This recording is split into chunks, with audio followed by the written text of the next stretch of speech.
I'm Luke, I'm Lars. And I'm Dan. and this is our deep dive of every James Bond movie ever made. How's everyone doing? It's been a bit. It has been a bit.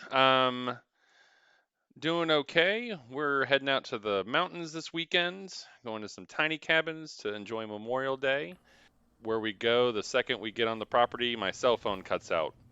Nice. So it is perfect. So we're looking forward to that. Cool. It's funny you say that. Like wherever we are in the mountains, cell service is always great in the mountains. It's really fascinating out here. Was that sarcasm?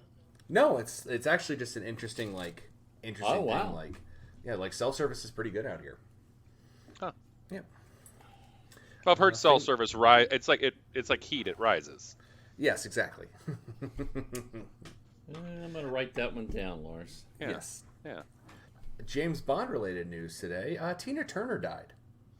I saw that. She Yeah. did Goldeneye. She was Yep. 83, 84. Yep. Yep. Which is, that was something to see. So it's been a bit. We've been talking about all the James Bond movies off and on for a while. I think this is probably the most surprising one. I would tend to agree with you. We're talking about OCTOPUSSY tonight. What were you most surprised about? That it was actually good. I actually Oh. liked it. Yeah, like this was actually surprising. Like for a title, for a movie with such a dumb title, actually good. We watched a different movie then. I was so bored the entire time. But okay, Wow. I'm not gonna yuck anybody's yum. Yep, Okay, Yep. Let's get into it. yeah. Yep. Read us out, Dad. What All right. What's it about? Octopussy. It was made in 1983. So Bond investigates the murder of 009, killed in East Berlin, while dressed as a circus clown and carrying a fake Fabergé egg. I never thought I would ever say that complete sentence out loud one time. But an identical egg appears at an auction, and Bond establishes a buyer, exiled Afghan Prince Kamil Khan, who is working with Orlov, a renegade Soviet general who is seeking to expand Soviet borders in Europe. Bond meets Octopussy, a wealthy woman who leads the octopus cult.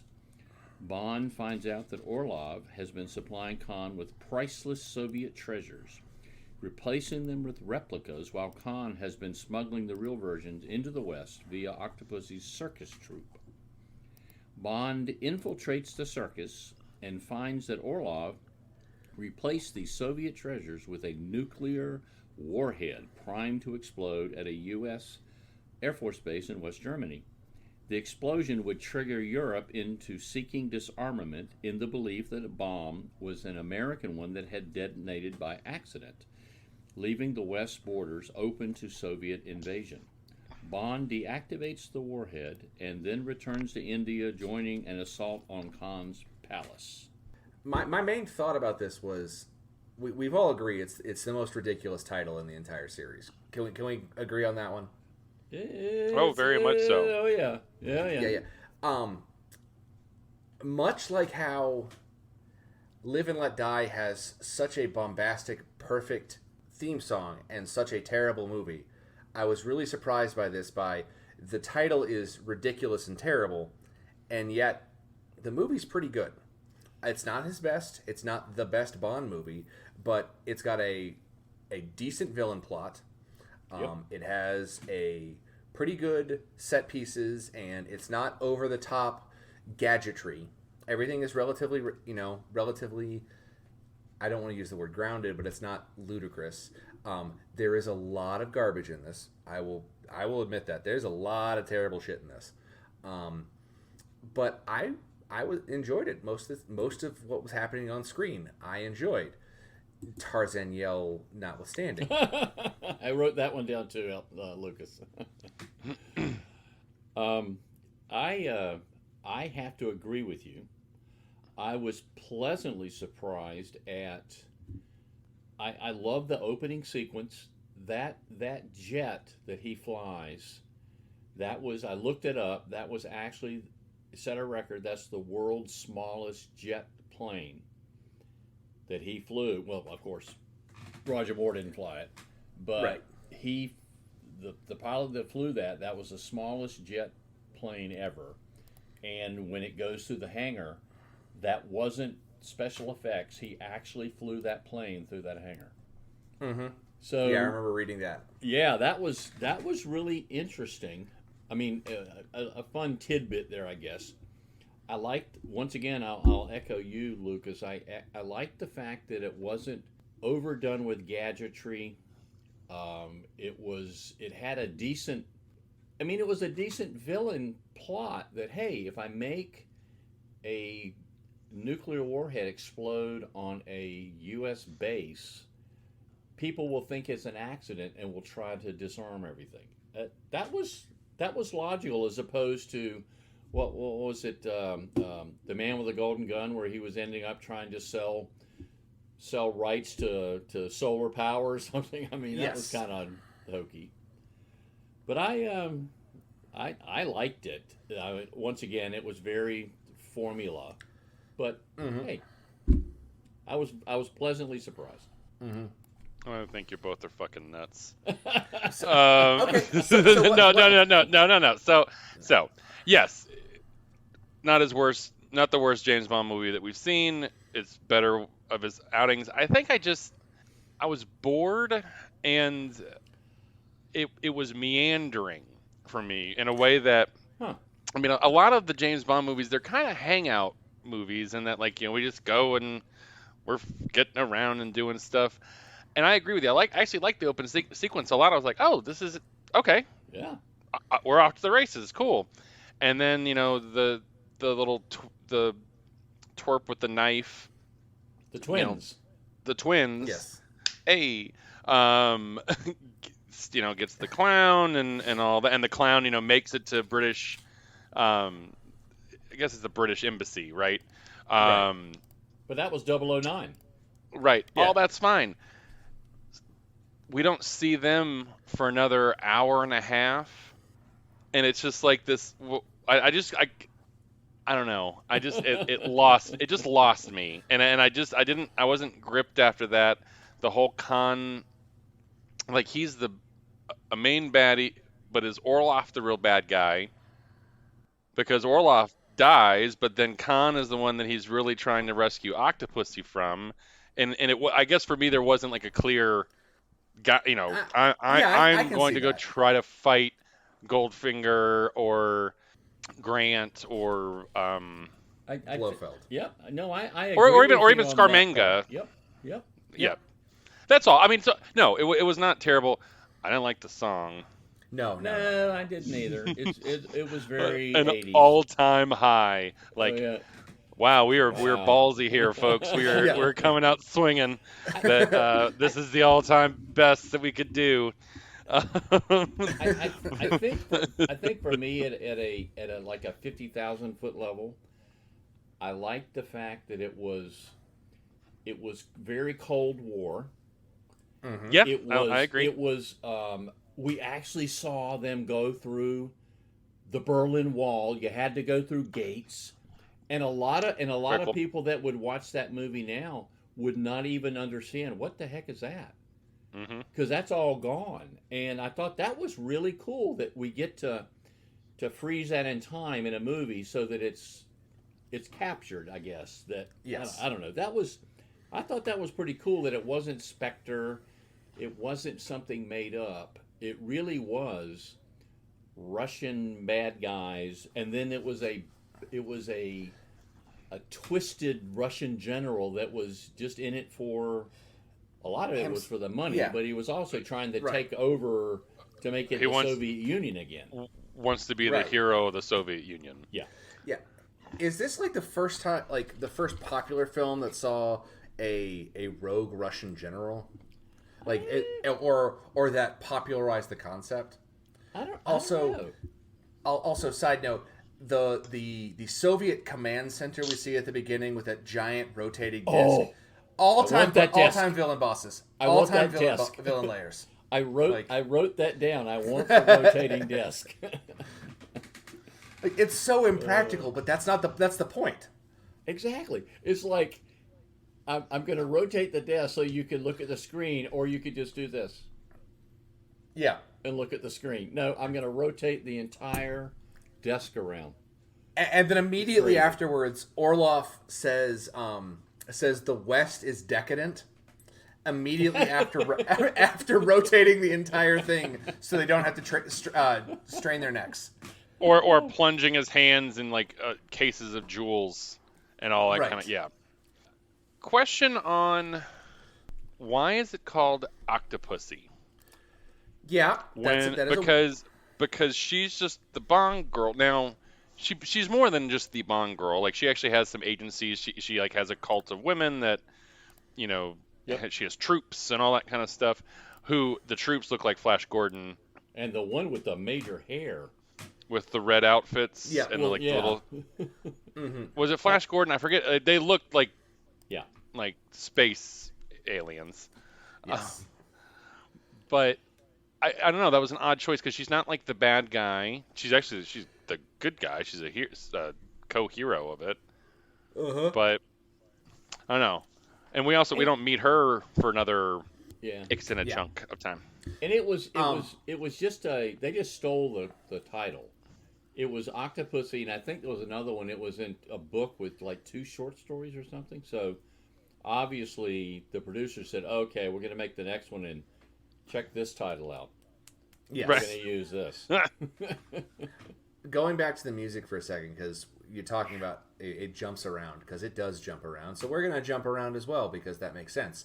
One of the bits that I thought was so dumb, and I loved every second of it, was he gets off the boat and he in India, and there's the Snake Charmer, and the Snake Charmer's charm song is the James Bond theme. So dumb.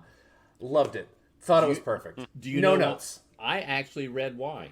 Because the original, I think it's like because the original song that was based off of is based off like a Hindu like sitar thing, right? It was actually John Barry wasn't in the last one because of some kind of tax problems he was going through, and he was able to get back into this movie and produce the music, and he tried to make sure everybody understood that this was once again a real James Bond movie, because the last one was like Eye of the Tiger kind of Rocky movie. Yeah.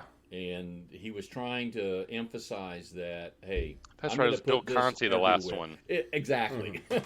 Yeah. That was fun. Yeah. I liked. I've seen that in the guy before. He was in something else. Yep. Louis Jordan.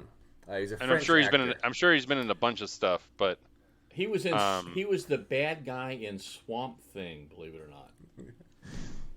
But not what I was originally thinking of. But you know, I don't know. I just remember that he was the same kind of schmarmy, cool Frenchman. Louis. Oh, I don't mean the bad guy. I mean VJ. VJ. Oh, yes. What was he in? The Hindu Indian. Yeah. Oh, he was I in. forget. Oh, he was in Star Trek For the Voyage Home. He's like one of the guys on the screen. Like he's one like, hey, the probes come. Like, Yep. Please help us. Okay. And then is he that died. the only way that's the only reason I know him? Yep, that was it. I'm like, you look familiar. Why is that? Oh, Star Trek. Yeah. Yep. I think the use of a skill saw yo-yo was just incredible. Yep. Whoever thought of that one? I'm like, wow. Can you imagine? Can you imagine your hands if you use one of those things? Yes. Something I have thought about a lot with these is that when we think of James Bond, we generally think of Sean Connery. But when we think of a Bond movie, we're thinking about the Roger Moore stuff. And we're specifically thinking about James Bond's effect on pop culture. Okay. I'm not saying like individual Bond movies. When I think of a Bond movie, I think of Goldfinger.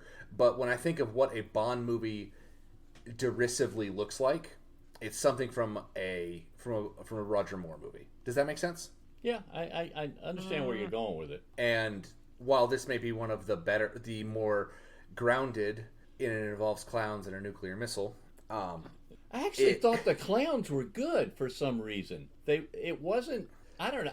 Well, once again, I'm not sure why they had a circus theme, but it's probably a holdover from the book. Maybe. I feel like that's a holdover from the book. Yeah, but I don't know that whole thing, and then it kind of made the American general watching the circus while a clown tries to convince him that there's a nuclear warhead about to explode. That was kind of weird, but he yells like Tarzan. He yells like Tarzan. Yeah. Like, it's just I know. I don't know. I don't like. I didn't focus on that. So I mean, I understand Tarzan as a cultural character, right? Like, that's a universal, we get it. But isn't at this point James Bond that too? So why was that choice made? Mm-hmm. I guess. I mean, because Yeah. it's if it was like a if it's like a cheap laugh because you maybe don't know this character, or you don't it's just trying to do something with the scene or whatever. But we know James Bond. This is actually supposed to be a really tense scene. Like, we're running through the jungle. There's a cat that there's a tiger that he tells to sit. Yeah. Which is equally as dumb. But it's like this is supposed to be a really tense scene. I mean, they're chasing him in elephants, that was actually pretty cool that they're using the elephants to kind of basically do like a fox hunt. That was pretty neat. But then it's like, well, you've diluted all the tension with this like one-off little gag. It was I wish Sorry, I could remember. No, I wish I could remember when you said that. What movie it was where exactly the same thing happened. It was very tense, and then it just went because they threw a joke into it, and it kind of diffused it. I don't remember which one it was. There's a happened. Yeah, James Bond movie, you mean? No. It was like another James Bond movie, and you made the same comment, which okay. we all agreed with. That this was leading up towards tense, and then they just completely derailed it with a joke. Mm-hmm. And I'm like, whoa. That's a common problem in a lot of film now. It's like the Joss Whedon school of filmmaking, where he said something akin to make them sad, make them cry, but then immediately after, for the love of God, make them laugh. Yeah. And everyone has adapted this, and we're not allowed to breathe in tense moments anymore. My only thought is that either in universe, James Bond is a Tarzan fan somehow, and like, well, I'm never going to get a chance to do this. Now, yeah, okay. I do want to give a shout out to the stuntmen on the train and the stuntmen on that last plane, because you can see when Roger Moore and the guy are fighting, it's all green screen, but then there are shots where there are actual stuntmen on a plane outside while they're flying. As well as when they had that whole fight on the top of the train, and how many movies have done that? There were scenes where there were actual people on the top of that train on the side of it that could have died, died. Exactly. And their last thought would have been, "I'm dying," in the one where he yells like Tarzan. Okay, you're going to need to just evacuate out of your head. This is what I've done with my life. Well, actually, I read that the stuntman on the train, they miscalculated a turn or something, and they didn't realize there was a pole. And when he went around the corner, he broke his leg on the pole. So he didn't die, but there's something. I mean, I don't like. I think, Lucas, you made a point one time that visual effects artists, CGI, they're artists, and like, just because something's practical doesn't mean it's better. Nope. It's not. But when it's done well, like in those two things that you're talking about, yep, there's some weight to it. No, there's some I can appreciate that. I don't want my actors to die watching. I don't want to watch someone die for a film. At the same time, Christopher Nolan suplexed a truck. He did That's what? pretty cool. That was pretty cool. In the Dark Knight, he actually physically flipped that that's truck. right. He suplexed. Yes. Yeah, he suplexed it. Yeah. Yeah. Yeah, that was pretty. That's neat. that's pretty neat. No comments on that one, but Yeah, no notes.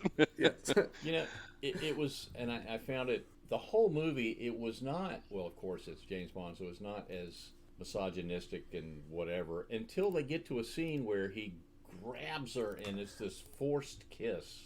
I'm like, wow. Why did they do that? Yeah, that was bad. The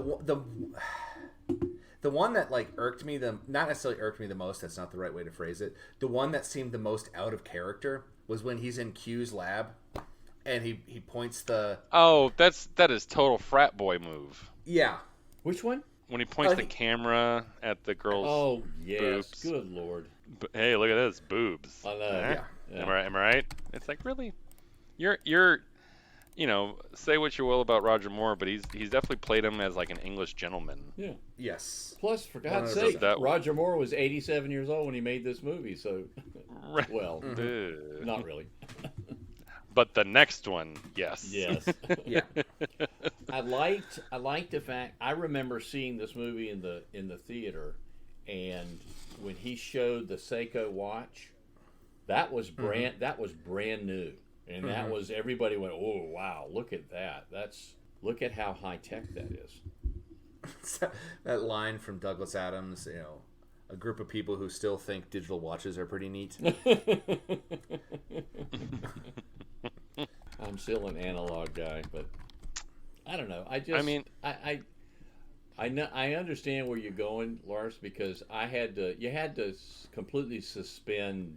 We all have to suspend belief in all these when we watch them. I guess I didn't. I'm not saying you focus on them. I just didn't think about it that way. I just watched it with, okay, some of this stuff is pretty good. It's not over the top. Well, for a James Bond movie. Named OCTOPUSSY. Named OCTOPUSSY. I think I just really like the fact that the villains, discounting Louis Jourdan, I didn't really think he was the villain. It was Orlov. He was the bad guy. Yeah. He was the bad Right. guy. And I think they did him a disservice by killing him off so early. I think he would have. That was really the story. And I thought that was a good one. That, he came up with this plot that is going to make it look like the U.S. did this, and then they'll de-escalate, and then he'll take over. So, okay. Yeah. I agree. If they had stuck with that, that's where I'm saying it's like right. It was just a little convoluted. But now, again, to be fair, it was heads and shoulders above a lot of the other ones. Yep. It wasn't Diamonds Are Forever. It was or Live and Let, or it wasn't as like cringy as Live and Let Die. What was the one with the AMC car? Was that Man with the Golden Gun? They all blur. Yes. Is it the one where he does with the sheriff in it for 2 movies? Anything with the sheriff in it was bad. Yeah. So no, this one, while not an all-time high, see what I did there? Whoa. It was not terrible, which is I guess what I could say for Roger Moore, right? It wasn't terrible. Yeah. And they didn't play baccarat. They played backgammon, Which was weird. Yeah. Which was weird. But Lucas, it was in India though, right? No, but Lucas, it's not really weird because in 1983 there was a backgammon craze that went through the United States where even like your Aunt Angela, there were bars set up where you'd go play backgammon. Oh yeah, I mean she used to go all the time. I've never played a game of backgammon. And it lasted that whole craze lasted about 12 and a half hours. Yeah, that sounds about right. Yep. But no, it was a big deal, and actually, it's a fairly good game. And you're right, Lars. I think it's Middle East, Indian maybe origin, but I mean that's part cheesy. The game of life. Yeah. Oh, the game of life, really? Yes. Pinochle. Pinochle. Pinochle. Right.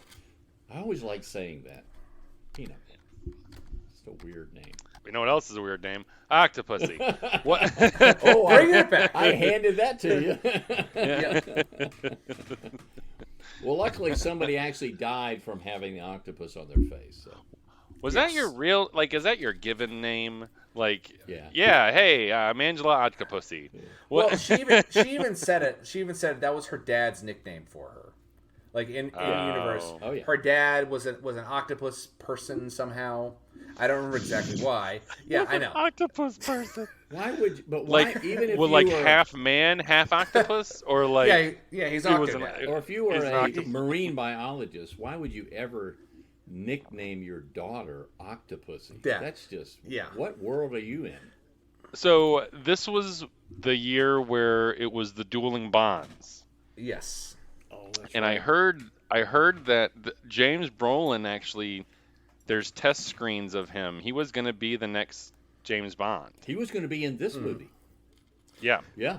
Well, They're- they've done that several times. Like when one of the actors they intended to have for On Her Majesty's Secret Service was Timothy Dalton. Oh, wow. Yep. Is it like But they said he was 14 years old? Yeah, exactly. Yeah. So, but I think because Roger Moore was only contracted, like Moonraker and For Your Eyes Only were like I think it on was, a case by case basis. I think it was and then 3, it was yeah. and then it was this one, and then the one after this one that kind of did it. But I think like the producers were like, hey, we're going up against Sean Connery. We need to make sure that like our current guy is still here, so they got him to stay. I've seen this Octopussy before. Mm-hmm. I have not seen Never Say Never Again. Oh, wow. I have seen. I've never seen it. Actually, I have seen one part of that movie. Actually, you have seen it. If It's called Thunderball. If you watch Thunderball, you've seen the movie. Yep. I have seen one part of Never Say Never Again, and that's where he has the video game duel against the bad guy. Yes. Yes. Because video games were like, oh, that was the new and upcoming thing. Yes, and he That plays and backgammon. And don't even get me started about video backgammon. Like, wow. And you bring up an interesting point. That was another reason why they had the James Bond theme sprinkled everywhere in this movie to trademark it that this is a real movie. Yep. Yes. Yep. We're not one of those fake ones. Exactly. Mm-hmm. Yeah. Yeah. We've hit the point. We've hit critical mass with this. It's fine. Like it's good. I liked this one a lot compared to several of Roger Moore's outings. It's not the best, but most of my enjoyment comes from the fact that I was surprised at how much I enjoyed it compared to the fact that it's called Octopussy. Yep. I agree with you. And we didn't have to watch Roger Moore run, so that was a good thing too. Always a plus in a Roger Moore Always James Bond movie. Limit the physical action. Because that man should not be running around. Lucas, where can folks find us? We can be found on the internet at basically any streaming, any podcast platform you can think of. Stitcher, Spotify, Podbean, whatever you want to do. If you're already listening, you probably know where you can find us. But tell your friends. Our theme music, Iron Curtain Shuffle, made by the incredible Lillian Lloyd. You can find her at Here Lies Lil on Twitter. James Bond will return in Never Say Never Again.